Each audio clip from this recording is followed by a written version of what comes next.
Hands where I can see them. Step away from the vehicle now. The command didn't echo. It sliced through the afternoon air like it owned the space, like it had the authority to rewrite reality on the spot. The parking lot had been quiet just seconds before, a wide stretch of polished concrete outside a glass-wrapped corporate tower in downtown Chicago, the kind of place where million-dollar deals moved faster than traffic on Lakeshore Drive. And right there in the center of it all stood Malcolm Hayes, one hand loosely holding a matte black key fob, the other slowly lifting into the air, not out of fear, but out of recognition. He'd heard that tone before. Not here. Not now. But years ago. Different street. Same assumption. Malcolm didn't flinch. He didn't argue. He simply turned his head slightly, eyes calm, scanning the three officers now closing in around him, their boots firm against the pavement, their posture stiff with certainty. The lead officer stepped forward, jaw tight, eyes locked on Malcolm like the conclusion had already been written. That car is flagged. Step away. Malcolm glanced behind him at the vehicle in question, a low-profile, midnight gray prototype parked with quiet authority. It wasn't just expensive, it was exclusive. The kind of car that didn't sit on dealership floors. The kind of car that didn't even have commercials. You didn't buy it. You were invited to it. And yet here it was, and here he was, and somehow the equation didn't add up in their minds. The second officer circled slightly, peering through the tinted glass like he expected to find something that would confirm the story already forming in his head. You got ID? He asked, but it wasn't really a question. Malcolm nodded once. Slow. Measured. He reached into his pocket with deliberate care, pulling out a slim wallet, flipping it open, offering it forward without a word. The officer took it, barely glancing before handing it off to the third, who scanned it like it might change shape under pressure. Around them, the atmosphere shifted. A woman in a navy blazer paused mid-step near the building entrance, her phone lowering just slightly as her attention locked onto the scene. A man in a tailored suit slowed his pace, his coffee forgotten in his hand. The air wasn't quiet anymore. It was charged. Malcolm stood still, shoulders relaxed as if anchored to the ground itself, not because he couldn't move, but because he chose not to. He'd learned that stillness was power. The first officer looked back at him, unimpressed. Step back from the car, he repeated, louder this time, like volume could reinforce doubt. Malcolm exhaled slowly. Not frustration, not fear, just breath. Run the plate, he said, his voice low, even, controlled. The officer frowned. I said step back. Malcolm didn't raise his voice. He didn't repeat himself. He simply held the man's gaze, unblinking, unshaken, like someone who had already seen the end of this moment and was just waiting for everyone else to catch up. A black SUV pulled into the lot across from them, slowing as the driver noticed the cluster of uniforms. The woman in the blazer now had her phone fully raised, thumb hovering, then tapping. Recording. The third officer keyed something into his handheld device, eyes scanning the screen. Plate matches, he muttered. The first officer didn't move. And the third hesitated. Registered to Hayes Mobility Group. The name hung there for half a second, unnoticed by the man who needed to hear it most. So, the lead officer snapped. That doesn't mean it's his. Malcolm tilted his head slightly, watching the exchange like it was a conversation he'd already had 100 times in different forms. Different uniforms. Same script. He remembered being 19, standing on a sidewalk outside a convenience store, holding a receipt for something he'd just bought, being asked where he got the money. He remembered being 23, pulling into a parking garage in a borrowed sedan, being told he didn't look like the owner. He remembered the look, the pause, the calculation.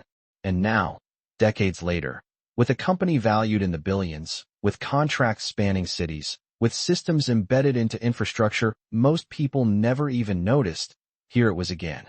Not louder, not more aggressive, just as quiet, just as certain. Sir, the second officer said, stepping closer, we're going to need you to step away from the vehicle while we verify ownership. Malcolm nodded once. You're already verifying it, he replied. The officer's expression tightened. That's not how this works. Malcolm's lips curved just slightly. Not a smile. Not quite. It is today. A flicker of irritation crossed the lead officer's face. He took a step forward, closing the distance, asserting presence. You think this is a game? Malcolm met his gaze, steady. No, he said softly. I think this is a pattern. The words landed differently. Not loud, not aggressive, but heavy. The kind of sentence that didn't ask for permission to exist. Behind them, the SUV had stopped completely now. The driver stepped out, phone already in hand. More eyes. More angles. The third officer looked back down at his device, scrolling. There's more, he said, voice quieter now. It's not just registered, it's flagged as restricted access. Federal Innovation Clearance. The lead officer blinked, processing. What does that mean? The third swallowed. It means, not everyone's supposed to even be near it. Silence stretched for a beat. Malcolm shifted his weight slightly, not away from the car, but toward it, as if recentering himself in the space that was already his. I told you, he said calmly. Run the system. The first officer's radio crackled softly at his shoulder. He ignored it. His focus stayed on Malcolm, but something had changed. Just a fraction. Just enough. The certainty was cracking. We're still figuring that out, he said, but the edge was gone. Malcolm's gaze drifted past him for a moment, toward the reflection of the building's glass facade, where he could see the entire scene from a different angle. 3 uniforms. 1 man. A car that didn't belong in their narrative. And a story that was about to collapse under its own weight. He looked back. You already did, he said. Another pause. Then the radio crackled again, louder this time. The lead officer reached up, pressing it. Unit 12, he responded. A voice came through, urgent, clipped. Stand by. Confirm location. We're getting a flag on your stop. The officer frowned. We're in the east lot of, stay where you are, the voice cut in. Do not escalate. The words hung in the air, heavy, unmistakable. The second officer glanced at the first. The third lowered his device slowly. Around them, the quiet hum of the city seemed to pull back, like the world itself was leaning in. Malcolm didn't move. He didn't need to. He simply watched, the same calm expression, the same steady breath, the same presence that had carried him through rooms far more hostile than this. What's that about? The second officer muttered. The lead officer didn't answer. He was listening now, really listening. Malcolm's voice came again, just above a whisper, but clear enough to cut through everything. You should answer that call. The officer looked at him, then back at the radio, then finally lifted it again, slower this time. Unit 12, he repeated. Go ahead. And as the voice on the other end began to speak, as the first words landed and the color started to drain from his face, Malcolm Hayes finally let his hand drop back to his side, the key fob resting effortlessly in his palm, exactly where it had belonged from the beginning. The voice on the radio did not shout, but it did not need to. The weight in it was enough to bend the moment in half. Unit 12 confirmed the individual you have detained is standing beside a restricted Hayes mobility prototype. Respond immediately. The lead officer swallowed, his grip tightening slightly around the radio, as if pressure could change what he had just heard. Affirmative, he said slower now. We have a male subject claiming association with the vehicle. We are verifying ownership. There was a pause on the other end, not long, but long enough to stretch every second in the lot into something sharper. You are not verifying anything, the voice replied flat and controlled. You are standing in front of Malcolm Hayes, founder and chief executive officer of Hayes Mobility Group. That vehicle is registered under his direct authorization and federal innovation clearance. Step back and stand down. The silence that followed did not feel empty. It felt loud, like something invisible had just broken apart. Malcolm did not move. He did not need to. His eyes remained steady, watching the shift happen in real time. The same officers who had filled the space with authority now stood caught between instruction and realization. The second officer took a half step back, first almost instinctive, like his body understood before his mind caught up. The third lowered his device, completely, his screen still lit with information he had not fully processed. Sir, the lead officer said into the radio, his voice thinner now. Please confirm that identification. The reply came faster, this time sharper. Identification has already been confirmed by the system. You accessed the plate. You saw the registry. You ignored it. Do not escalate this situation further. The word ignored landed harder than anything else that had been said. Malcolm tilted his head. Slightly, not in arrogance, not in triumph, but in recognition. He had heard that word before, in boardrooms, in negotiations, in rooms where people decided what mattered and what did not. He had learned early that systems did not fail loudly. They failed quietly through decisions people thought no one would notice. The officer lowered the radio slowly, his eyes now returning to Malcolm, but without the same certainty, without the same edge, sir. He said again, but this time the word meant something different. It carried weight, it carried hesitation. Malcolm did not respond immediately. He let the moment sit, let it stretch just long enough for everyone present to feel the shift fully before he spoke. You ran the plate, he said evenly. You saw the name. The officer nodded once, unable to deny it now. Yes, Malcolm's gaze did not waver. And you still decided I did not belong next to my own vehicle. No one answered the question, did not need one around them. The small crowd had grown the woman in. The navy blazer had moved closer, her phone steady, capturing everything. The man with the coffee had set it down somewhere unnoticed, his attention locked completely on the scene. Another voice somewhere behind them whispered, "That is him." The second officer shifted his stance, glancing briefly at the others like he was looking for a version of events that still made sense. "We were responding to a report," he said carefully. "The vehicle was flagged." Malcolm nodded once, acknowledging the statement. Without accepting the reasoning, flagged by who, he asked. The officer hesitated, his eyes flicking toward the radio, then back. Dispatch received a call, possible unauthorized use. Malcolm let out a slow breath, not frustration, not surprise, just confirmation. "And you did not think to verify the source before approaching me like I was a suspect?" The lead officer straightened slightly, trying to reclaim some structure in his posture. "We followed protocol," he said, but even he could hear it now. The sentence sounded weaker than it had a minute ago. Malcolm's expression did not change. "Protocol does not replace judgment," he replied. "It reveals it." The words settled into the space between them, heavier than the concrete beneath their feet. The third officer finally spoke again, quieter this time, almost to himself. "The system flagged executive override clearance," he said. "We should have stopped there." Malcolm glanced at him briefly, acknowledging the admission with a small nod. "You should have asked a question before making a conclusion," he said. The lead officer exhaled slowly, his shoulders dropping just slightly, the fight gone from his stance, replaced by something closer to awareness. "Mr. Hayes," he began, the name now clear, now unavoidable. "We did not have full context." Malcolm stepped forward, just one step, not aggressive, not threatening, just enough to close the distance and bring the moment into focus. "You had enough context to treat me with respect," he said calmly. "You chose not to." Behind them another car slowed, then stopped, the driver stepping out immediately. Phone raised. The scene no longer contained, no longer private. It was spreading in real time, the kind of moment that did not stay where it started. The radio crackled again. "Unit 12 confirm you are standing down." The officer lifted it again quickly this time. "Affirmative," he said. "We are standing down." Malcolm watched him carefully, not for compliance, but for understanding. There was a difference, and he knew it. The second officer cleared his throat, shifting his weight again. "Sir," he said, "we can clear the situation right now."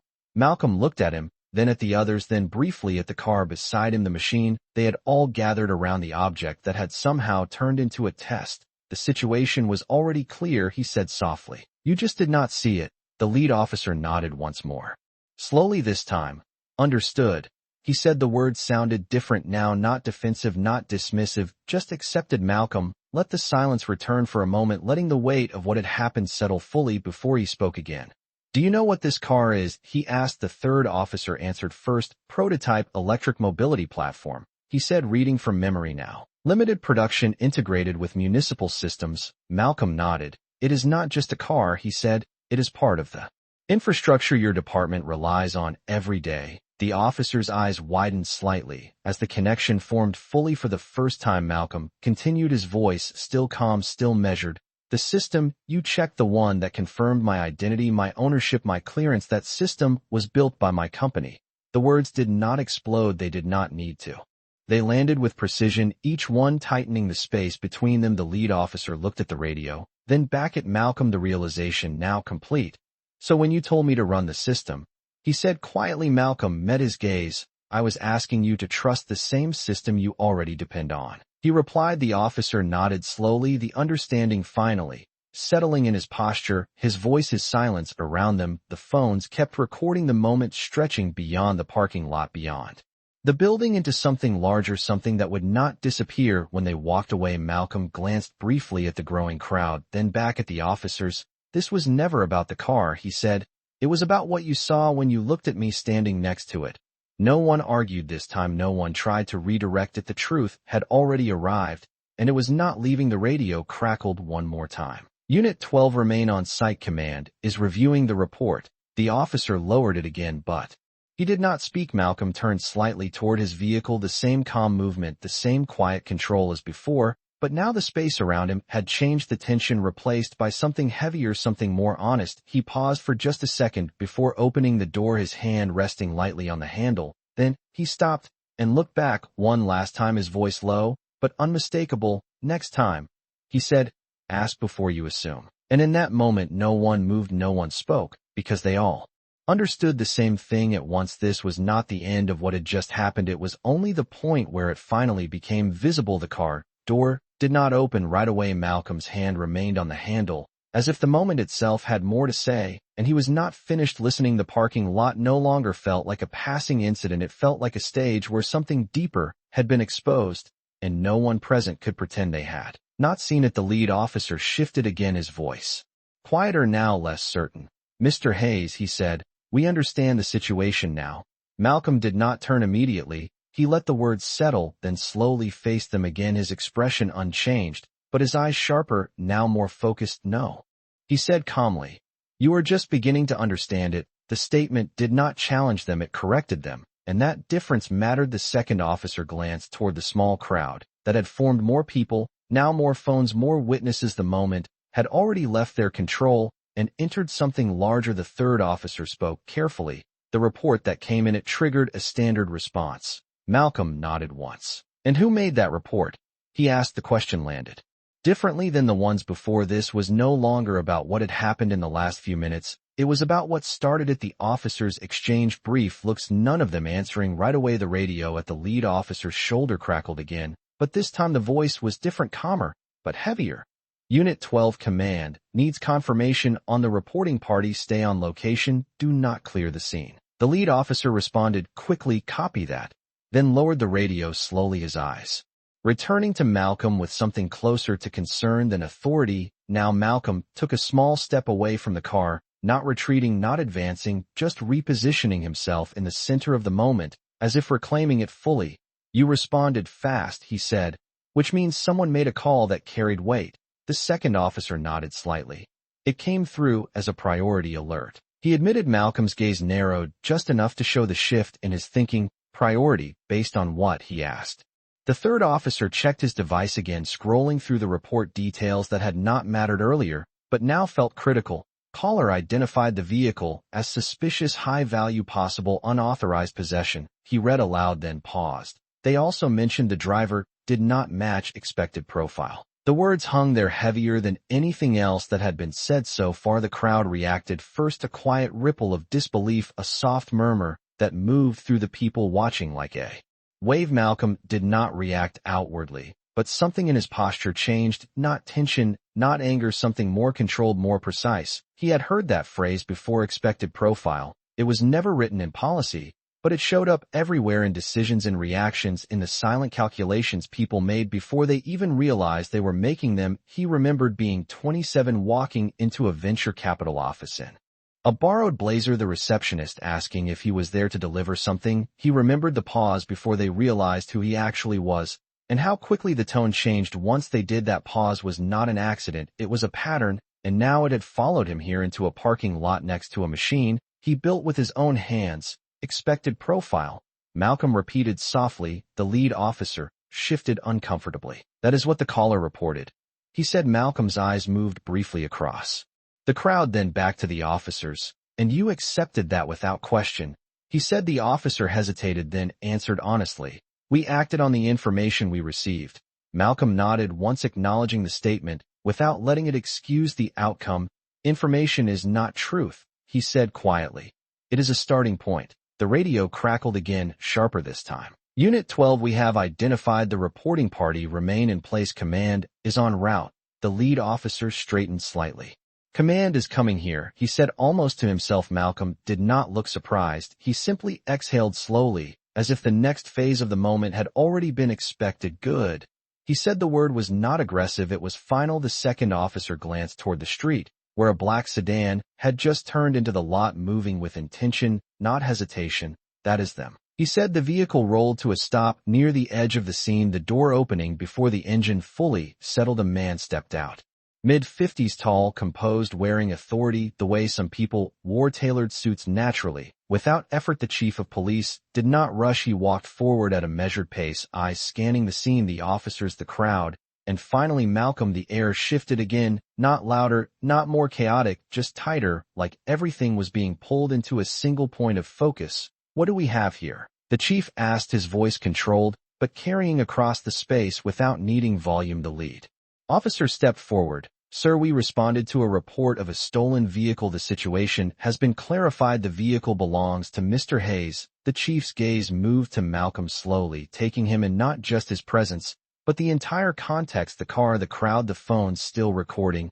Mr. Hayes, he repeated the name as if placing it into a larger picture, then his expression hardened just slightly. And yet we have a situation in the middle of a public space. Malcolm met his gaze evenly. You have a situation because someone decided I did not belong next to what I own. He said. The chief's eyes narrowed just enough to show he was listening carefully now. That is a serious claim. He replied. Malcolm nodded. So was the one made about me. The silence that followed felt heavier than before, because now it was not just between officers and a man, it was between authority and truth. The chief turned slightly toward his team. Who made the call? He asked. The third officer stepped forward, holding out the device. Caller is still on file, flagged as a verified source, he said. The chief took the device, scanning the information, his expression shifting almost imperceptibly, then returning to neutral. Verified how? He asked. The officer hesitated. Frequent reporter, previous tips classified as reliable, he answered. The chief looked back at Malcolm, then at the car, then at the crowd again, the weight of the moment settling fully onto his shoulders. Malcolm spoke again, his voice still calm, still precise. So someone makes a call, describes a person as not fitting, and suddenly that becomes enough to treat them like they do not belong. He said. The chief held his gaze for a long second before responding. We respond to reports to protect the public. Malcolm nodded once. And who protects the public from the reports? He asked. The question did not need an answer. It exposed the gap on its own. The chief looked around the scene, the phones, the witnesses, the officers, now standing differently than before, and for the first time, there was something in his posture that was not control, it was awareness. Malcolm took one final step forward, closing the distance, just enough for his voice to carry only to the chief now. This did not start with your officers, he said quietly. It started with a decision someone made about me before I ever said a word. The chief did not respond immediately, but his silence spoke clearly enough. This was no longer just a misunderstanding. It was something else, something deeper, something that would not be resolved by simply standing down and walking away. And as the cameras kept recording, and the city kept moving around them, one truth settled into the moment with absolute clarity. This situation was not over. It had only just reached the point where it could no longer be ignored. The chief did not speak right away, and that silence was not hesitation, it was calculation. His eyes moved once more across the scene, taking in every detail, the officers standing differently, now the crowd, holding steady, the phones capturing everything, and at the center of it all, Malcolm Hayes, unmoved, unshaken, and entirely aware of what this moment had become. Who placed the call? The chief said finally, his voice even, but carrying a different weight, now not authority alone, but responsibility. The third officer stepped forward again, handing over the device, more carefully this time, as if the information it carried had suddenly become more fragile. Caller is listed under a verified civilian reporting tag, multiple prior submissions marked as credible, he said. The chief looked down at the screen, his brow tightening just slightly as he scrolled through the data. Then he paused, his thumb hovering over a line that had not mattered before, but now stood out. Location of caller, he said. The officer glanced at the screen again. Same building, sir, 23rd floor. He replied. The chief lifted his head slowly, turning toward the glass tower that loomed over the parking lot, its reflective surface now holding the entire scene like a mirror that could not look away. Malcolm followed his gaze for just a second, then brought it back to him. So this started above us, Malcolm said quietly. The chief nodded once, not in agreement, but in acknowledgement. It appears so, he said. The air shifted again, not with tension this time, but with something more deliberate, something that felt like the beginning of accountability. The chief turned slightly toward one of his officers. Contact building security. I want the identity of the caller confirmed immediately, he said. The officer moved quickly, stepping aside to make the call. The crowd leaned in just a little more, the energy no longer uncertain now, It was focused, watching, waiting. Malcolm stood still, his posture unchanged, but his presence now carried something else, not just control, but clarity. He had seen this pattern unfold before, not in parking lots, not in uniforms, but in boardrooms, in quiet conversations and decisions that never made headlines but shaped everything anyway. The chief stepped closer, now stopping just a few feet from Malcolm, not crowding him, not challenging him, but meeting him where he stood.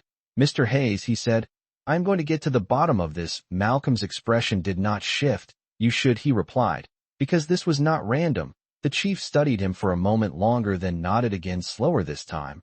"No, it was not," he said. The officer who had stepped away returned quickly. "Security is sending records now, sir. Caller identity is being verified through building access logs," he reported. The chief took a breath, then exhaled slowly, his eyes never leaving Malcolm. "We are going to resolve this properly," he said. Malcolm gave a small nod, acknowledging the statement without adding anything to it, because the truth did not need reinforcement at this point. It was already standing in front of all of them. A notification sounded from the officer's device, and he looked down. Immediately, his face tightening as he read. "Sir, we have a name," he said. The chief extended his hand. "Let me see it," he said. The device was passed over, and for a brief second the chief's expression shifted, not dramatically, not enough for everyone to notice, but enough for Malcolm to catch it. Recognition. The chief's jaw tightened almost imperceptibly as he looked back up toward the building, then back at Malcolm. "The caller is listed as Daniel Whitaker," he said quietly. The name hung in the air.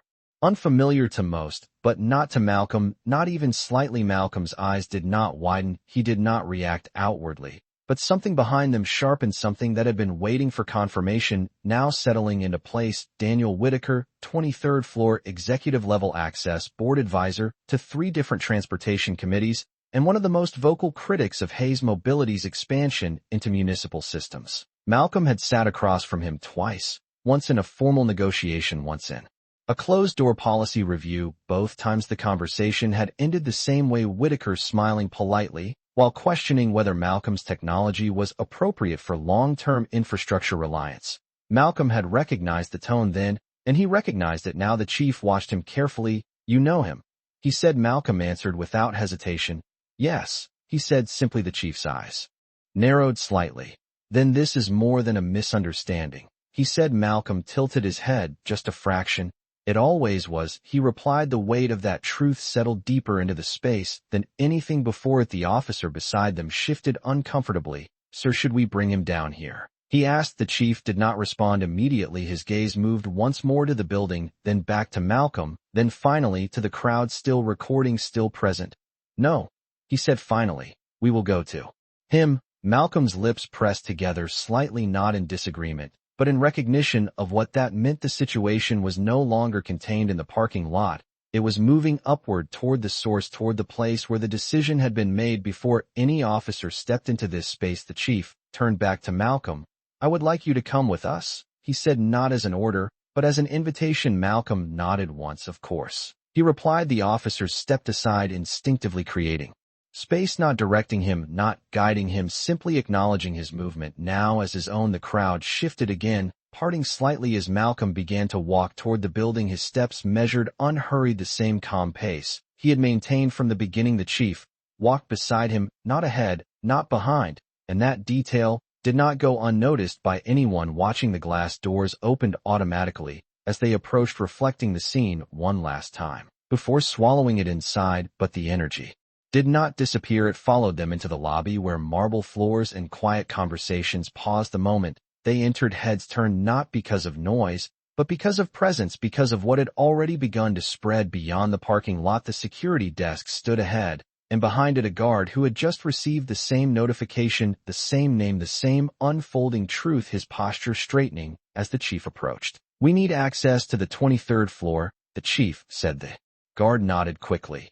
"Yes, sir, already cleared," he replied, his eyes flicking briefly toward Malcolm with a look that held both recognition and something close to respect. The elevator doors opened with a soft chime, and for a moment everything slowed, the space, the sound, the movement, as if the building itself understood that something had shifted inside it.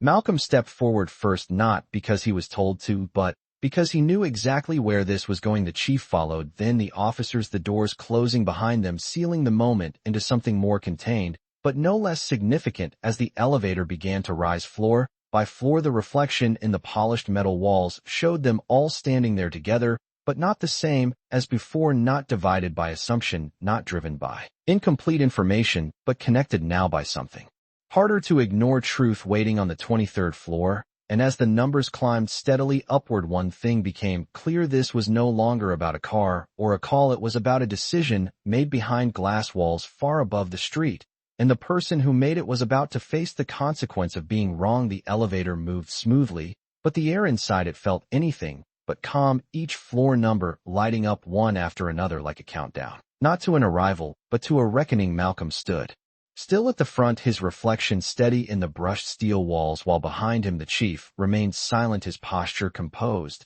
yet heavier now, as if the weight of what was unfolding had finally settled fully onto him. No one spoke, not because there was nothing to say, but because everything that mattered had already been said. And now it was time to face it. When the elevator reached the 23rd floor, the doors opened with a soft chime, revealing a quiet corridor lined with glass offices and polished floors, the kind of space where decisions were made without ever raising a voice. The receptionist at the far desk looked up, her expression shifting the moment she saw the chief, then Malcolm, then the officers behind them, her hand hovering over the phone, unsure whether to call ahead or stay silent. The chief stepped forward first. "We are here to see Daniel Whitaker," he said calmly. The receptionist hesitated just long enough to confirm what she was seeing before nodding. "He is in the executive conference room," she replied, her voice lower than before, as if the room itself demanded it. Malcolm walked past her without breaking stride, not rushing, not hesitating, simply moving with the same quiet certainty that had carried him through the entire moment. The glass walls ahead revealed a long table inside a room filled with natural light, and at the far end of it stood Daniel Whitaker, mid-conversation, with two men in tailored suits. His posture relaxed, his tone measured, the image of someone completely in control of his environment. He turned slightly as the door opened, and for a brief second the expression on his face did not match the situation, confusion flickering across it before recognition replaced it. But even then he did not step back, he did not falter, he simply adjusted his stance, as if preparing to maintain control of the narrative. "Chief," Whitaker said smoothly, as if this were an expected visit. Then his eyes moved to Malcolm, and the pause returned, smaller this time, but still there. "Mr. Hayes," he added. The chief did not return the greeting immediately. He stepped fully into the room, his presence shifting the atmosphere from conversation to confrontation. Without raising his voice, "We need to talk," he said. Whitaker glanced briefly at the others in the room, then back at the chief, his expression tightening just slightly. "Of course," he replied, gesturing toward the table. "What seems to be the issue?" Malcolm did not sit. He remained standing, his eyes fixed on Whitaker, not hostile, not aggressive, but unwavering. "You made a call," Malcolm said quietly. Whitaker's brow furrowed just enough to signal confusion, or at least the appearance of it. "I make many calls," he replied calmly. "You will need to be more specific." The chief stepped in before Malcolm could respond. "You reported a stolen vehicle in the parking lot below," he said. Whitaker's expression shifted again, not dramatically, but enough to confirm awareness this time. "I reported suspicious activity," he corrected. "There was a high-value asset, and an individual who did not appear to be authorized to operate it." The words were precise, carefully chosen, but they landed in the room with a weight that could not be softened. Malcolm took one step forward, closing the distance slightly. "You saw me standing next to my own vehicle," he said. Whitaker met his gaze evenly. "I saw someone who did not match the expected profile of ownership for that vehicle," he replied. The room went still, not because of volume, but because of clarity. The words had been spoken out loud, now no longer implied, no longer hidden behind tone or assumption. The chief's expression hardened just slightly as he turned toward Whitaker. "That report triggered a priority response," he said. "Officers were dispatched under the assumption of a potential theft situation."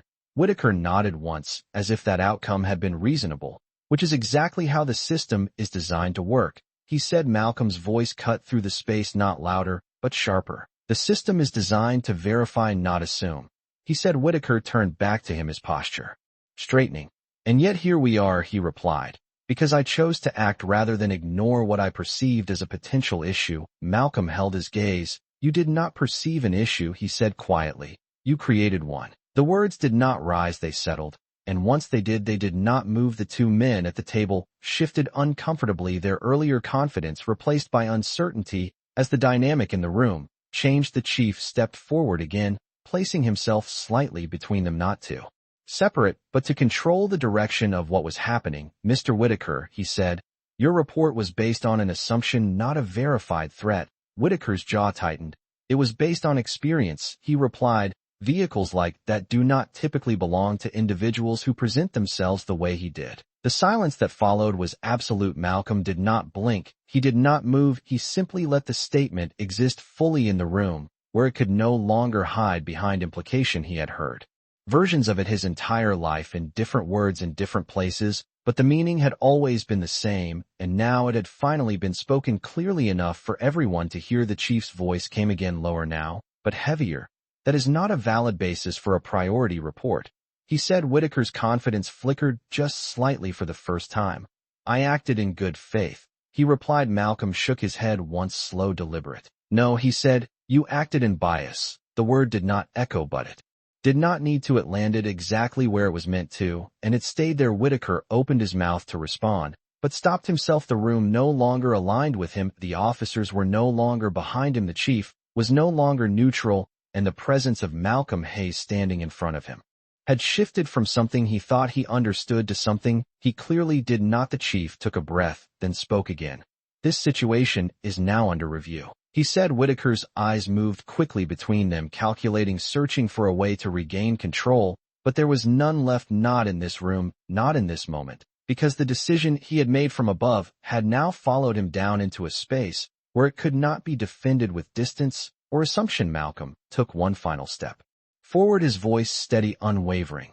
"You did not call because of what you saw," he said. "You called because of what you believed I was not." Whitaker did not answer this time, because there was no answer that could change what had already been exposed, and as the room stood in silence, the truth settled into place with absolute clarity. This was never about a car. It was about perception, power, and the cost of being wrong when it mattered most. Whitaker did not sit down, even though the chair behind him was within reach. His hand hovered near the backrest for a brief second before pulling away, as if remaining standing might somehow preserve what little control he still believed he had. "You are making this into something it is not," he said finally, his voice measured, but no longer as smooth as before. Malcolm did not interrupt. He let the words land fully, then answered just as calmly. "No," he said, "I am naming it exactly what it is." The chief remained still beside them, his presence no longer neutral. His eyes fixed on Whitaker with a level of attention that had shifted from observation to evaluation. "Your report initiated a priority response based on a subjective description," the chief said. Whitaker exhaled slowly, as if steadying himself.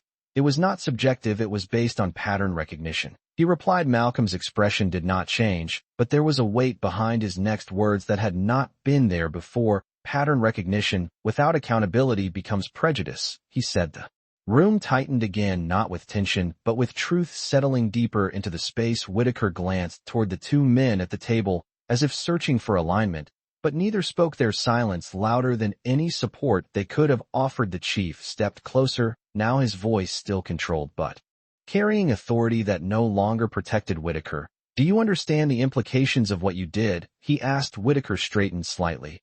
"I reported a concern," he said. "That is not a violation." The chief held his gaze. "You reported an individual as suspicious based on appearance, not evidence, and that triggered a law enforcement response in a public space," he said. "That is not just a concern, it is a misuse of access." The words landed harder than before, because they did not come from Malcolm. They came from the system Whitaker had trusted to support him. Malcolm shifted his weight slightly, his eyes never leaving Whitaker. "You knew what would happen when you made that call," he said quietly. Whitaker shook his head once too quickly.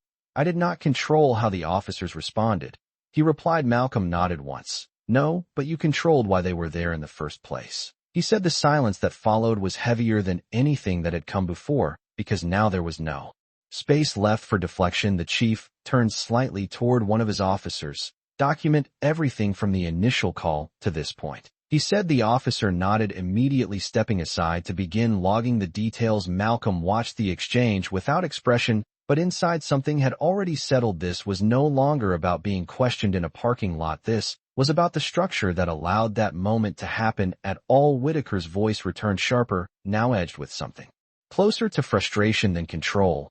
You are turning a routine report into a personal accusation, he said. Malcolm's response was immediate, but still calm.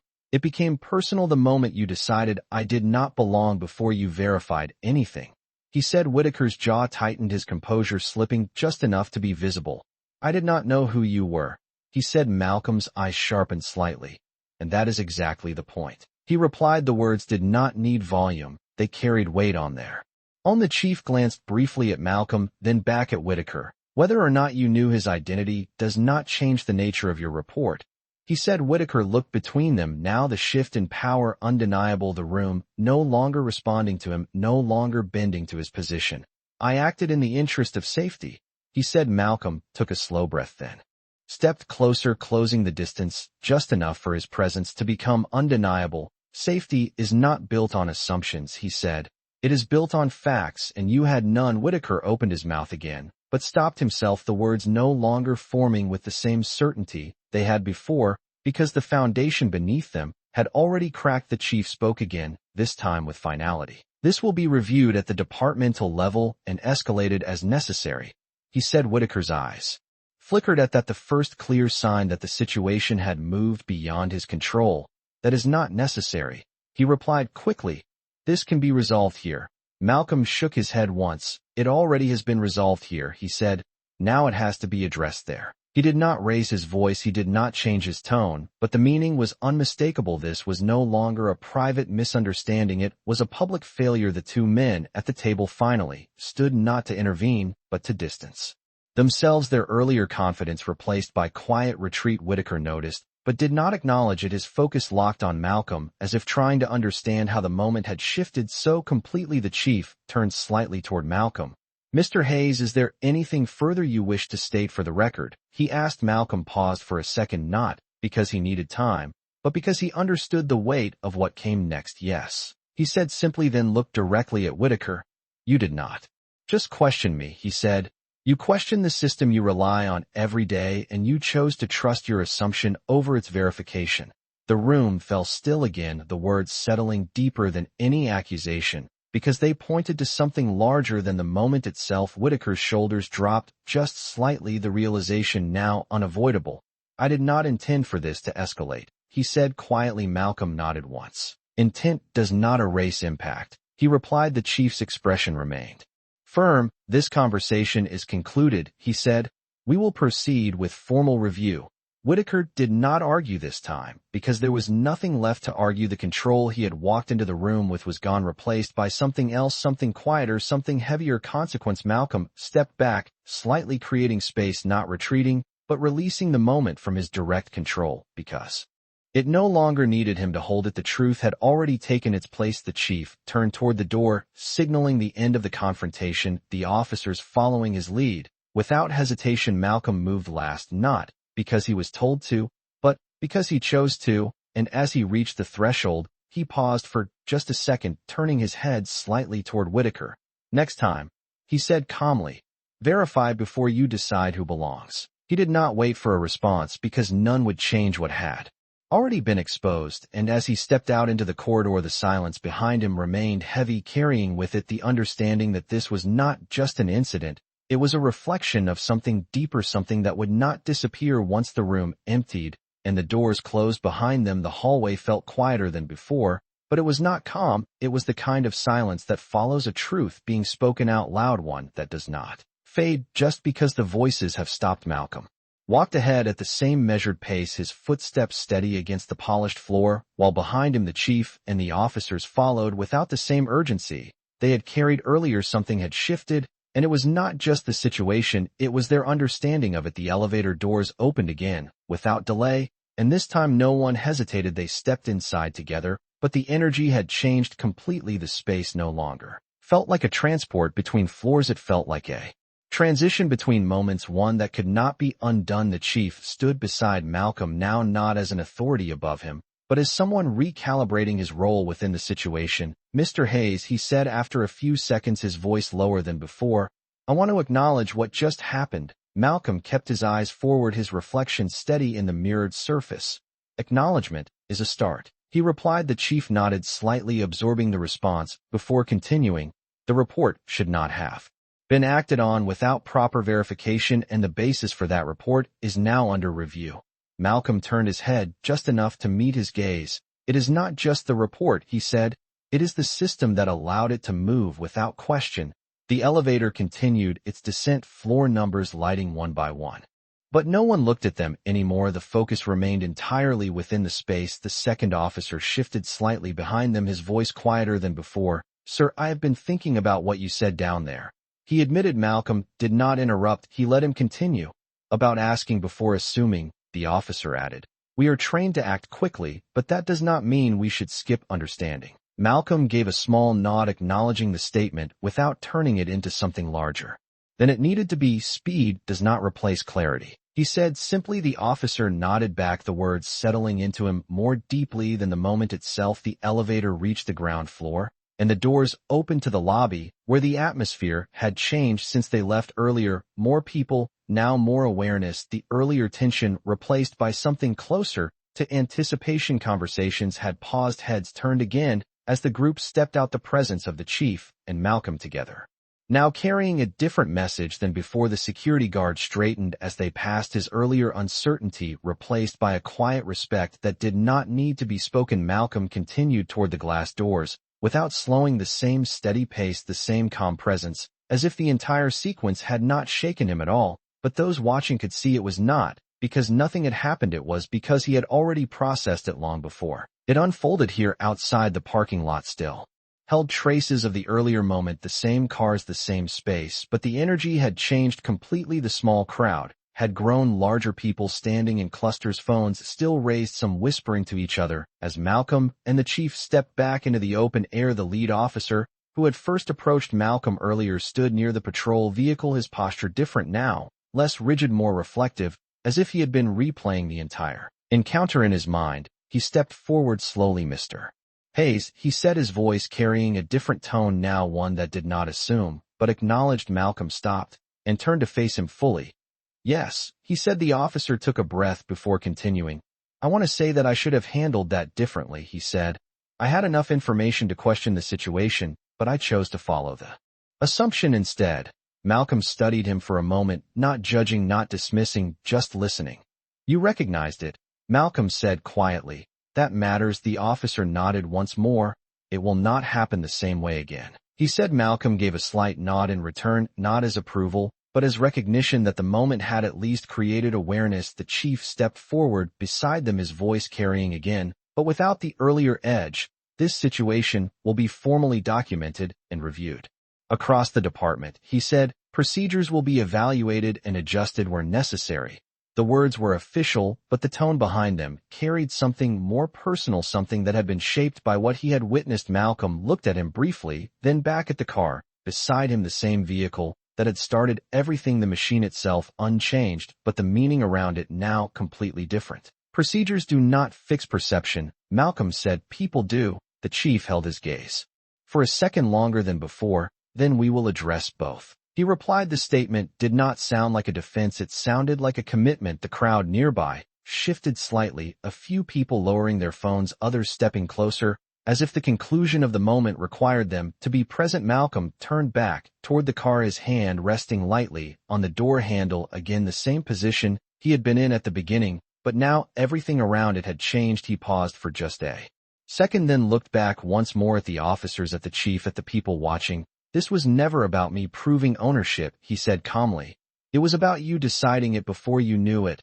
No one argued, no one tried to reframe it, because the truth had already settled into place. The chief gave a small nod, his expression firm, but no longer defensive. Understood, he said. Malcolm opened the door this time, without hesitation, the motion smooth, natural, as if reclaiming something that had never truly been taken but had been questioned just enough to matter. He stepped inside, and the door closed quietly behind him, sealing the moment in a way that words could not. The engine started with a low hum, almost silent compared to everything that had happened around it, but the presence of it filled the space anyway. The officers stepped back, instinctively, not out of command, but out of understanding. The chief remained where he was, watching as the car eased forward, moving through the same parking lot, that had just held something far heavier than traffic. Malcolm did not rush, he did not accelerate, he simply drove with the same controlled pace that had defined every moment of his presence there, and as the vehicle passed the edge of the lot and merged into the flow of the city, one thing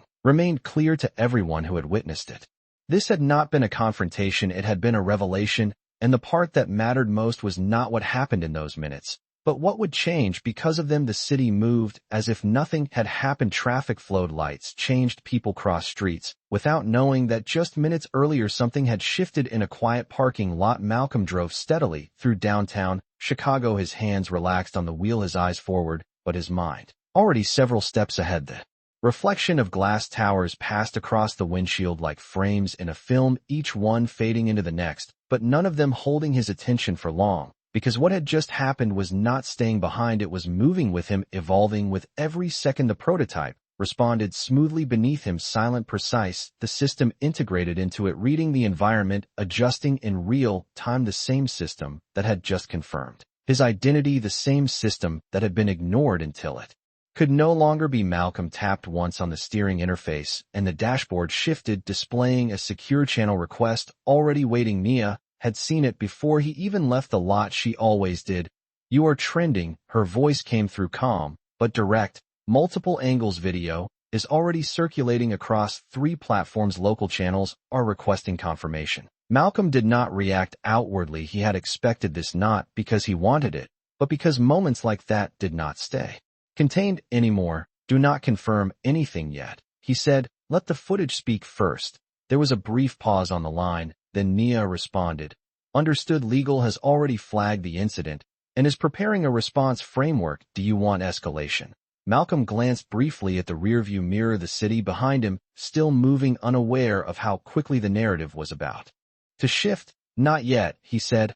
"I want to see how they respond internally first." Nia did not question it, she never did. "Then we monitor," she said simply. Malcolm ended the call with a soft tap, and the screen returned to the driving interface, but his attention had already moved beyond it, because the moment was no longer just his. It had entered the system, the same system that Whitaker believed he could influence. From above, the car slowed at a red light, and Malcolm's gaze drifted briefly to the sidewalk where a young man stood watching the street, his phone in his hand, his posture uncertain, like he had just seen something he was still trying to process. Malcolm recognized that look, not from today, but from years ago, from being on the other side of it, watching something unfold, and realizing it was not just an isolated moment, it was a pattern revealing itself. Piece by piece the light turned green, and the car moved forward again, smooth, controlled, unhurried. Malcolm's thoughts shifted not to the confrontation itself, but to what it represented. Whitaker had not acted alone. Even if he was the one who made the call, he was part of something larger, a mindset that operated quietly within systems that were supposed to be objective, and now that mindset had been exposed in a way that could not be dismissed. The dashboard chimed again, this time with a different signal. "Incoming call marked priority." Malcolm accepted it without hesitation. "Malcolm," the voice on the other end said, firm, measured. It was Carla Bennett, head of legal and compliance for Hayes Mobility. "We have reviewed the initial footage and the officer reports that have already been filed. This is not just a public relations issue. This is a procedural failure with potential legal implications." Malcolm listened without interrupting. "Whitaker," he said simply. Carla responded immediately. "Yes, we have already pulled his affiliations, board advisory roles, policy influence committees. This is not his first instance of raising concerns about your company, but this is the first time he has acted in a way that directly triggered enforcement response." Malcolm's grip on the wheel remained steady. "Then we document everything," he said. "Not just today. I want a full record of every interaction, every objection, every time he has attempted to influence perception without evidence." Carla did not hesitate. "Already in progress," she said. "We are also preparing a formal inquiry into how his report was classified as priority without verification. That is a breach of protocol regardless of intent." Malcolm nodded slightly, even though she could not see it. "Good," he said, "because this is not about retaliation, it is about correction." The line went quiet for a second before Carla spoke again. "Media is asking if you will make a statement." Malcolm looked ahead at the road, the city stretching out in front of him, wide open, moving forward without pause. "Not yet," he said. "When I speak, it will not be about me, it will be about the system." Carla understood immediately. Then we prepare for that. She said. Malcolm ended the call, and for a moment, there was only the quiet hum of the vehicle, the steady movement of the city around him, and the weight of what had just begun to unfold. He was not replaying the moment. He was analyzing it, breaking it down, understanding every layer, because that was how change happened, not through reaction, but through clarity. A notification appeared on the side of the dashboard, a live feed clip already trending, the title incomplete, speculative, but the image unmistakable. Malcolm standing beside his car, officers surrounding him, the caption asking questions, the comments already forming opinions. Malcolm glanced at it briefly, then dismissed it. With a single motion, the narrative would take shape on its own. It always did, but the truth behind it required structure, required intention, and that was where he operated best, not in noise, but in precision. The car turned onto a quieter street lined with older buildings, the pace of the city slowing slightly, the noise fading just enough to allow thought to settle. Malcolm exhaled slowly, not out of relief, but out of focus, because the next step mattered more than the last one. The incident had exposed something, but exposure alone did not create change. It had to be followed by action, measured, deliberate, undeniable. His phone vibrated again, this time a message, not a call. Nia had sent a single line. Internal systems flagged unusual access pattern from Whitaker's network earlier today. Malcolm's eyes narrowed just slightly, the pieces aligning faster now than before. He tapped the message once, bringing up the data logs, timestamps, connections, attempts to access restricted files related to Hayes' mobility infrastructure. Not successful, but intentional. The car slowed again, this time not because of traffic, but because Malcolm had eased off the acceleration, his mind fully engaged now in the pattern that was revealing itself. Whitaker had not just made a call, he had attempted to access information before it. The report was not a reaction, it was part of a sequence. Malcolm tapped the console, initiating a secure command. Nia, he said as the channel opened instantly, I want full trace on Whitaker's access attempts today, cross-reference with his call time and any external communication.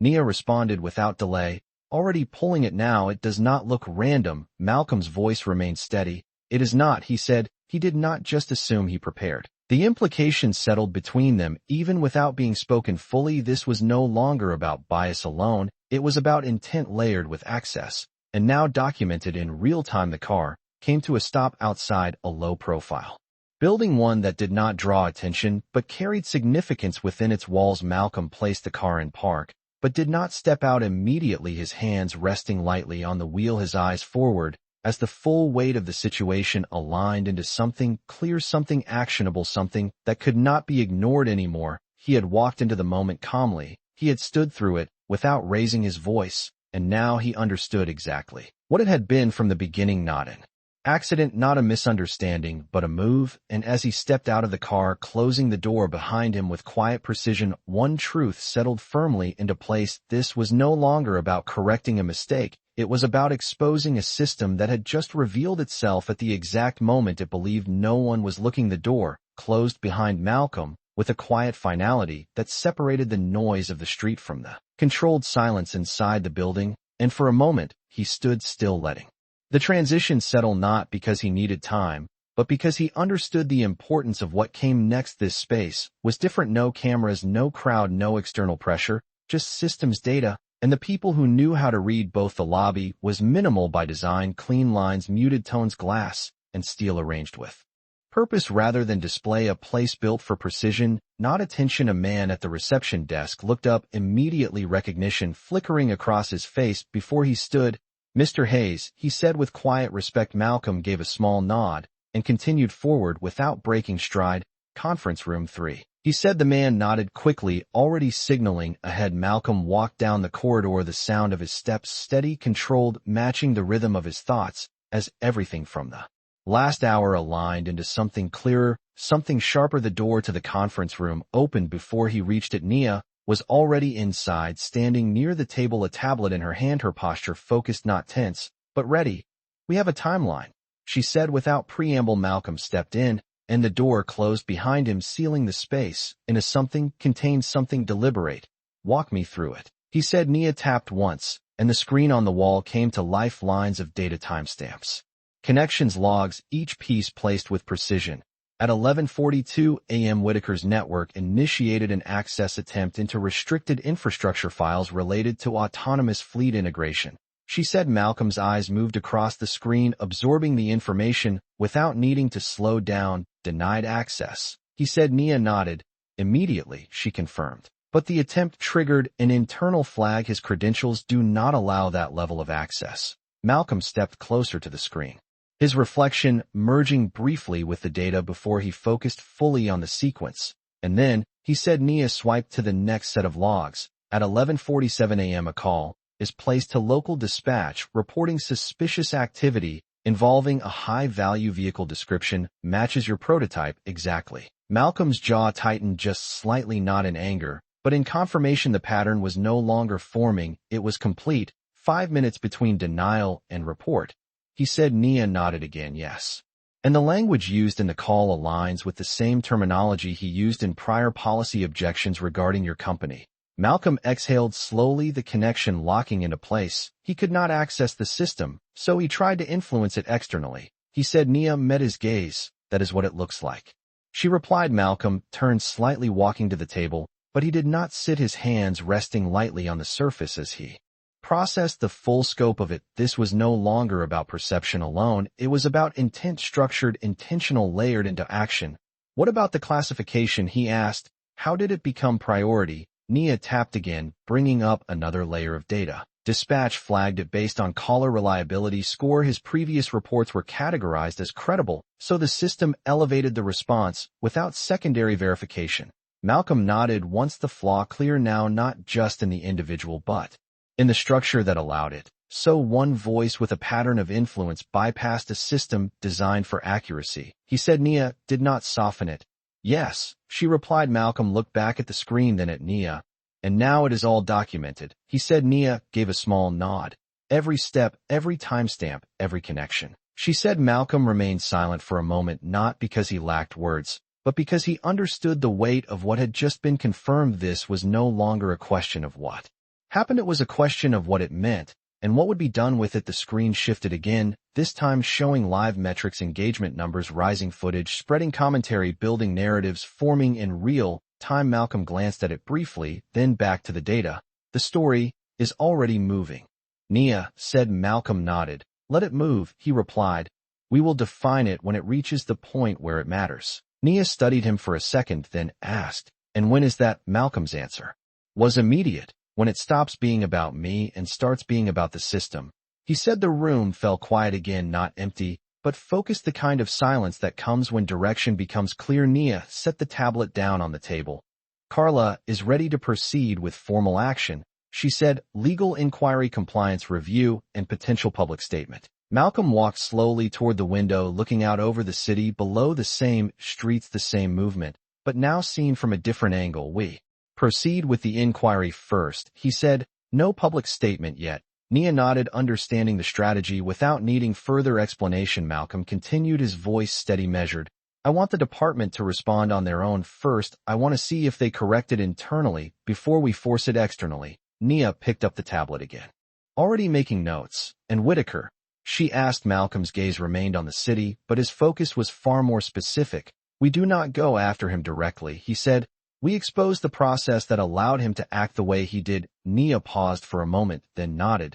That carries more weight, she said. Malcolm turned back to the room, his expression unchanged, but his presence sharper, now more defined. This was never about one person, he said. It is about a pattern that repeats until someone interrupts it.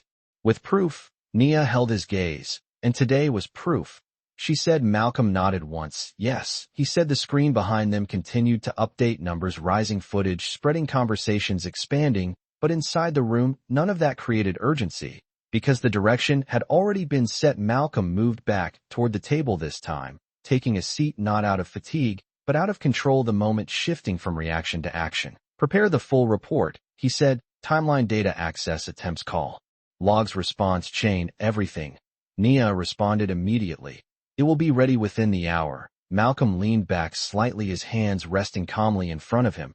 And send a copy to the chief's office, he added. Nia looked up. Directly? She asked. Malcolm met her gaze. Directly, he confirmed. If they are serious about addressing this, they will need more than acknowledgement, they will need evidence. Nia gave a firm nod. Understood, she said. The room settled again, the movement now internal. Structured, precise, every step aligned with intention. Malcolm glanced once more at the data, then away from it, because he no longer needed to see it to understand it. The sequence was clear, the motive was clear, the system flaw was clear, and as the city continued to move outside, unaware of the exact moment where everything had shifted, one truth remained undeniable. What started as a single assumption in a parking lot had now become a documented chain of intent, and the difference between those two things was the line between mistake and design. The room did not feel tense anymore. It felt precise, every movement, every word now part of a structure that had already begun to take shape. Malcolm remained seated, but his presence filled the space in a way that did not require volume or motion. The screen behind him, still displaying the timeline, the sequence undeniable, now not just to him, but to anyone who would see it. Nia stood across from him, tablet in hand, already organizing the report into something that could not be dismissed as interpretation. This was not a story, this was evidence. The full chain is complete, she said, her voice steady. Access, attempt, call, initiation, dispatch, classification, field response, escalation, and confirmation. Every step is time-stamped and cross-verified. Malcolm nodded once. Good, he said. Now we remove any room for denial. Nia tapped again, and the display shifted, isolating each moment, breaking it down into layers, showing not just what happened, but how it happened, and more importantly, why it was allowed to happen. The critical point is here, she said, highlighting the classification trigger. The system elevated the call based on Whitaker's credibility score, without secondary verification. This is where protocol failed. Malcolm leaned forward, slightly studying the data, not because he needed to understand it, but because he needed to decide how it would be used. Not failed, he said quietly. It functioned exactly as it was designed. Nia paused at that, then nodded slowly, understanding the distinction. Then the design is the problem, she said. Malcolm met her gaze. Exactly, he replied. The statement settled into the room with clarity. This was no longer about correcting an error. It was about exposing a flaw that had been operating unnoticed until now. The screen shifted again, this time displaying internal communication logs from the department, the initial report, the dispatch notes, the officer response, each line reflecting the same assumption carried forward step by step. Malcolm's eyes moved across it once, then away. Send the report now, he said. Nia did not hesitate. To the chief's office and internal review board, she confirmed. Malcolm nodded. And copy legal oversight, he added. Nia's fingers moved quickly, executing the command, the file transferring in real-time, the data leaving this room and entering the system that would have to respond to it. Malcolm leaned back slightly, his posture unchanged, but the direction now fully in motion. They will have to act, Nia said. Malcolm's response was immediate. They will have to decide. He corrected. Acting is optional until accountability is visible. Nia studied him for a moment, then asked, and if they choose not to act? Malcolm's expression did not shift. Then we make it visible for them, he said simply. The screen updated again, this time showing a confirmation receipt from the chief's office. The report received, the system acknowledging what it could no longer ignore. Nia exhaled slightly, not relief, but recognition. It is in their hands now, she said. Malcolm shook his head once. No, he said. It is in their responsibility now. The distinction mattered, and she knew it. A moment passed, then another notification appeared, this time a direct message. Marked priority from the chief himself. Nia glanced at Malcolm before opening it, the text brief, but clear, requesting immediate follow-up meeting, report under active review. Malcolm read it without reaction. He is moving quickly, Nia said. Malcolm nodded. He understands what this is, he replied. Nia looked back at the screen, then at him. Do you think he will address it properly, she asked. Malcolm did not answer immediately. He stood from the table, walking slowly toward the window again. The city, stretching out below, unchanged on the surface, but shifting underneath in ways most people would never see. That depends, he said finally, on whether he sees this as a problem or a pattern. Nia followed his gaze for a moment, then back to the data. And Whitaker, she asked. Malcolm's eyes remained on the horizon. He will respond, he said. People like him always do. Nia tilted her head slightly. Defensive or strategic, she asked. Malcolm allowed the smallest hint of a smile, not amused, but aware. Both, he said, because he will not admit what he did, but he will try to control how it is seen. Nia nodded, absorbing that. Then the timing matters, she said. Malcolm turned back toward her, his focus sharp again. Everything about this is timing, he replied. We do not rush the narrative. We let the system respond first, then we define the truth around it. Nia tapped her tablet again, bringing up live media, tracking the footage, now widespread the story, forming in fragments, some accurate, some not, but all. Building momentum, public attention is increasing. She said. Malcolm glanced at it briefly, then away. Let it build, he said. Because when we speak, it will not be to explain, it will be to confirm what they already see. Nia held his gaze for a second longer, then nodded. Understood, she said. The room settled again, the movement now external, the process underway beyond these walls. Malcolm walked back to the table, but did not sit this time. He stood at the edge of it, looking at the screen one last time, not to review it, but to acknowledge what it represented, a moment that had started as an assumption and become something far more significant. This is where it changes, he said quietly. Nia looked at him. What changes? She asked. Malcolm's answer was steady, precise, the point where people stop asking what happened and start asking why it was allowed to happen. He said the words held weight because they marked the shift from incident to impact, from moment to meaning. Nia closed the tablet. The report already sent, the process already in motion. Then we wait, she said. Malcolm shook his head slightly. We do not wait, he said. We observe. The difference was subtle but critical. Waiting implied passivity. Observing meant control. The notification sound came again, this time from the system itself. A response from the department. Internal review initiated, preliminary findings pending. Malcolm read it once, then looked up, his expression unchanged, but his direction clear. They are already feeling it, he said. Nia allowed a small nod. Then it is working, she replied. Malcolm's voice remained calm. It is revealing, he corrected. And as the room fell quiet once more, not empty, but aligned with purpose, the truth settled deeper into place. The system had been challenged, not by force, not by volume, but by clarity, and now it had to respond, not to a claim, but to proof. And that was something it could not ignore. The notification did not arrive with noise or urgency. It appeared quietly on the screen, but the effect it carried shifted the entire room. The moment Nia read it, her posture changed, just slightly, not tense, but alert. They responded, she said. Malcolm did not move immediately. He remained standing by the table, his eyes steady, as he looked at her. Read it, he said. Nia tapped once, expanding the message, her voice calm but precise. Internal review has confirmed procedural breach. Classification protocol was improperly applied based on unverified civilian input. Immediate administrative action under consideration. Further statement pending. The words were structured, careful, measured, but they carried something undeniable. Acknowledgement. Malcolm nodded once slowly, not in satisfaction, but in recognition. They see it now, he said. Nia glanced up at him. They had to, she replied. Malcolm stepped closer to the screen, his gaze scanning the message, not for what it said, but for what it implied. Administrative action under consideration means they are deciding how far they are willing to go, he said. Nia tilted her head slightly.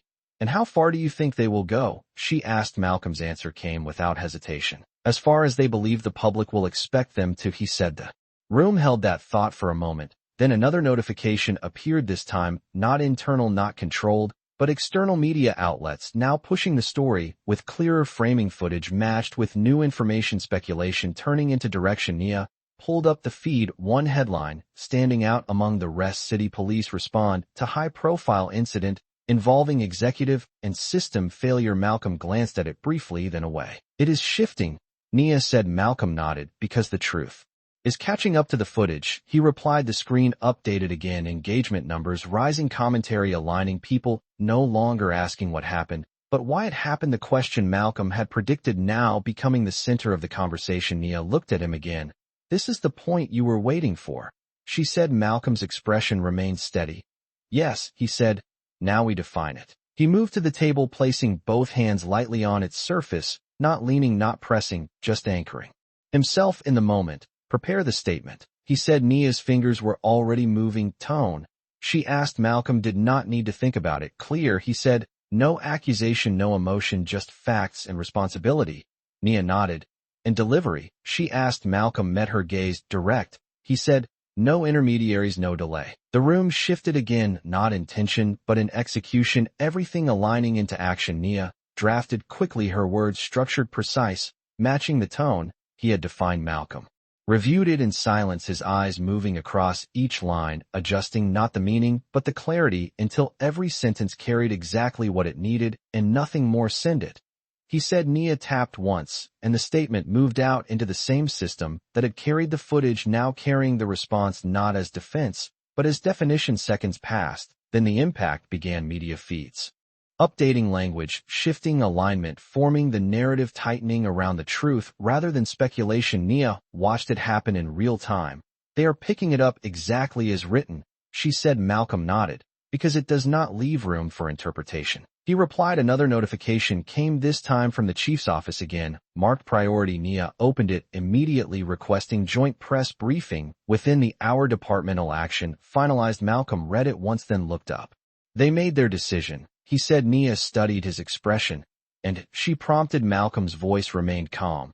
They are choosing to act visibly, he said. The implications settled in the room. The system was not just responding internally, it was preparing to show it externally. Nia allowed a small exhale.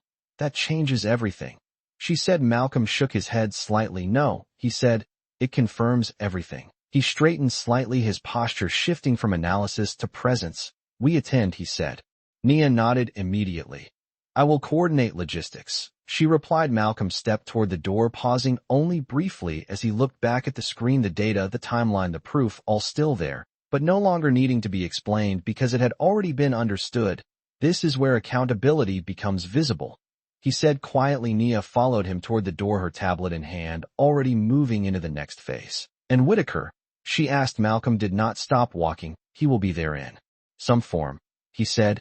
Even if he does not stand in the room, his decision will. They moved through the corridor again, the same space as before, but now carrying a different energy, not anticipation, not uncertainty, but direction. The elevator doors opened, and they stepped inside, the descent beginning again, but this time it did not feel like a transition, it felt like a reveal. The lobby below was already shifting, people moving with purpose, conversations forming around screens, around phones, around the story that had begun to take shape. Malcolm stepped out without hesitation, his pace steady, his presence unchanged, but the way people looked at him now was different, not questioning, not uncertain, but aware. Outside, the car waited exactly where he had left it, unchanged, just like him. He paused for a second before opening the door, not because he needed to, but because he understood what this next moment represented. The system had been challenged, it had responded, and now it would be seen. And as he stepped into the car, once more the same quiet motion, the same controlled presence, one truth settled firmly into place. This was no longer a private correction, it was a public shift, and everyone who had watched it unfold was about to see exactly what accountability looked like, when it could not be ignored. The press room was already full before Malcolm arrived, not loud, not chaotic, but dense with attention. Cameras, aligned microphones, positioned reporters standing shoulder to shoulder, each one waiting not just for information, but for clarity. The city seal behind the podium reflected the overhead lights, polished, official, the symbol of a system that was now being asked to explain itself. The chief stood near the front, speaking quietly with members of his team, his posture composed, but no longer insulated from what had unfolded. His presence now carried the weight of response rather than control. When Malcolm entered the room, the shift was immediate, not dramatic, but undeniable. Conversations lowered, heads turned, and for a brief moment the entire space recalibrated around his presence, not because he demanded it,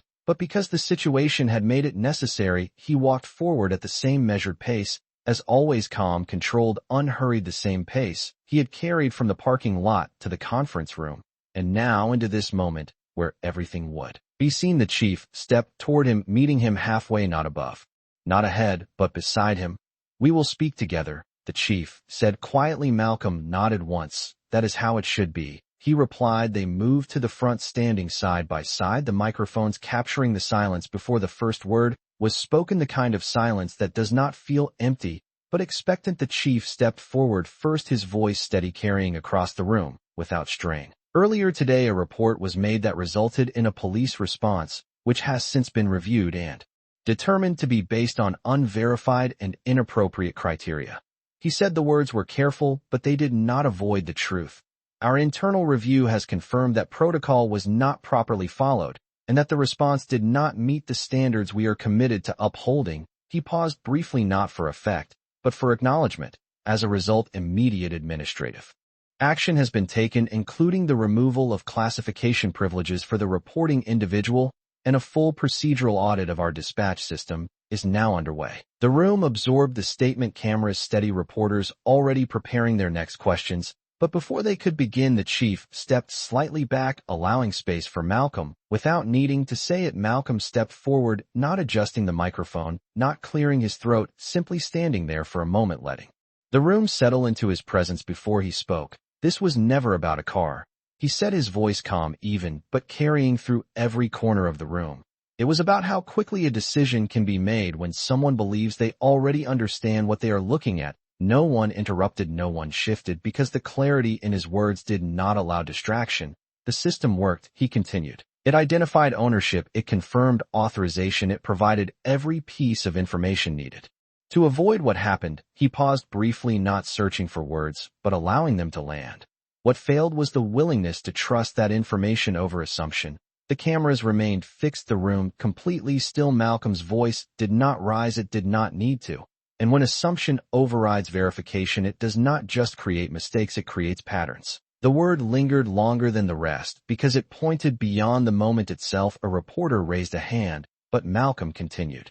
Before the question could form, today that pattern was interrupted, not by force, not by confrontation, but by documentation, by clarity, and by the simple act of asking for the system to be used as it was designed. He stepped back slightly, not leaving the podium, but shifting the space again, the statement complete. Without needing embellishment, the chief stepped forward, once more acknowledging the transition. We are implementing immediate changes to ensure that no report can be elevated without secondary verification regardless of the source, he said.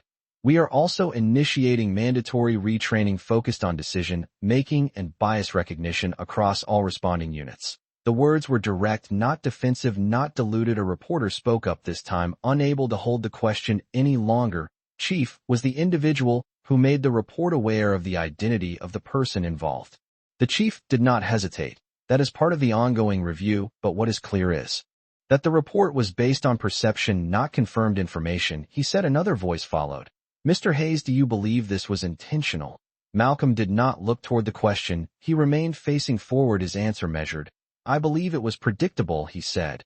And that is what matters. The room shifted slightly at that, not in confusion, but in recognition of what he meant. A third question came. What happens to the individual who made the call? The chief answered this one. Their access privileges have been suspended pending full review, and any further action will be determined based on the findings of that review. The response was firm, structured, final. For now, Malcolm remained still beside him, his presence unchanged, his role not to extend the statement, but to anchor it. The questions continued, but the direction had already been set. The narrative no longer scattered, no longer speculative. It had been defined not by reaction, but by clarity. After a few more exchanges, the chief stepped forward one last time.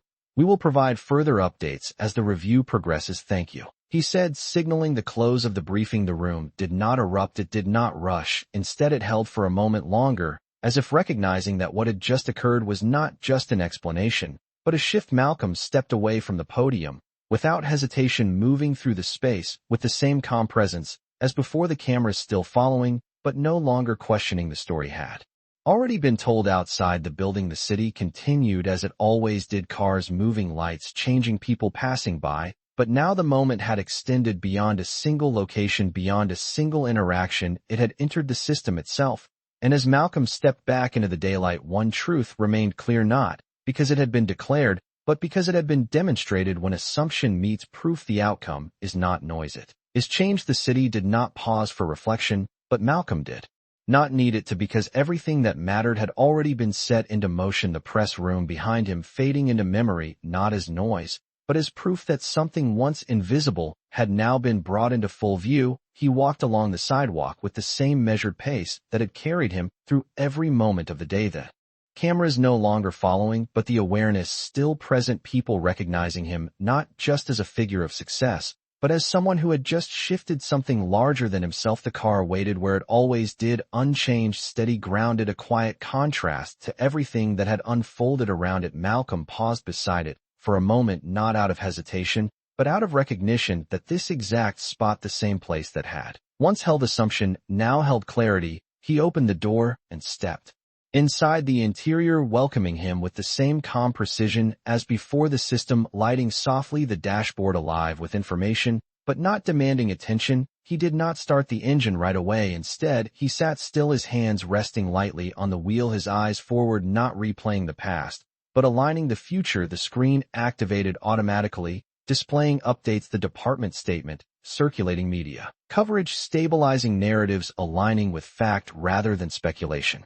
Nia's message appeared shortly after, concise. As always, initial public response is aligned with the statement, minimal distortion, high engagement, with procedural focus. Malcolm read it once, then dismissed the notification, not because it lacked importance, but because it no longer required his attention. The story had reached the point where it could sustain itself on truth rather than reaction. He started the engine, and the car responded instantly, smooth, silent, controlled the same way it always had.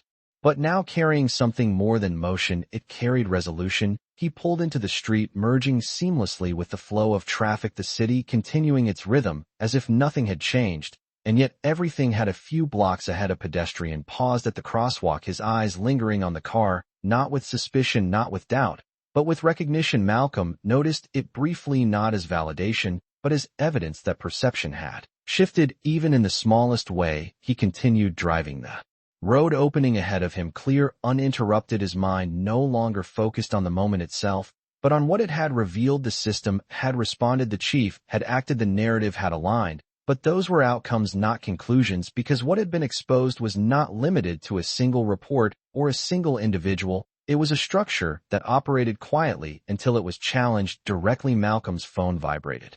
Again, this time not from Nia. Not from Carla, but from an unknown number. He accepted the call without hesitation. Mr. Hayes, the voice said, composed, familiar though not expected. This is Daniel Whitaker. Malcolm did not react outwardly. His tone remained steady. I assumed you would call, he said. Whitaker paused briefly on the other end, not in uncertainty, but in adjustment. I wanted to address what happened, he said. Malcolm's response was immediate. You already did. Whitaker exhaled slowly. That is not what I mean, he replied. I am aware that the situation has escalated beyond what I intended. Malcolm's eyes remained on the road, his hands steady on the wheel.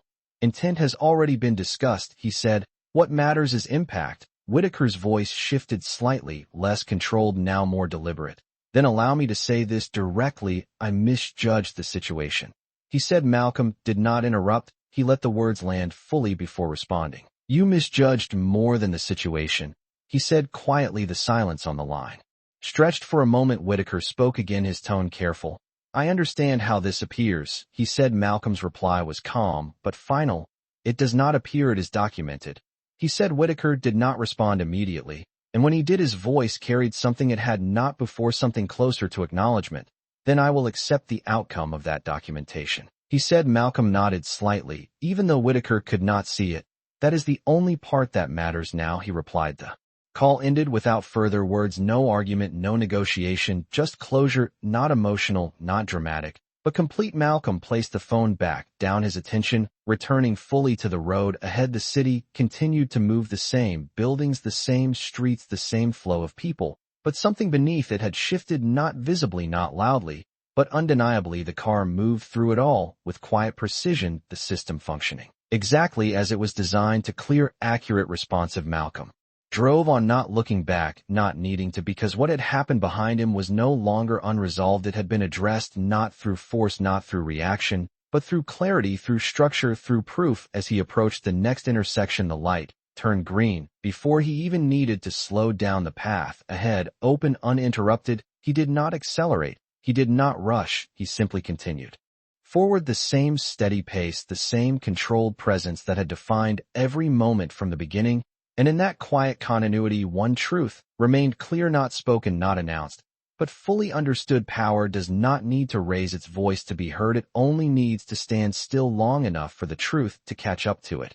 And when it does, the outcome is not conflict, it is correction.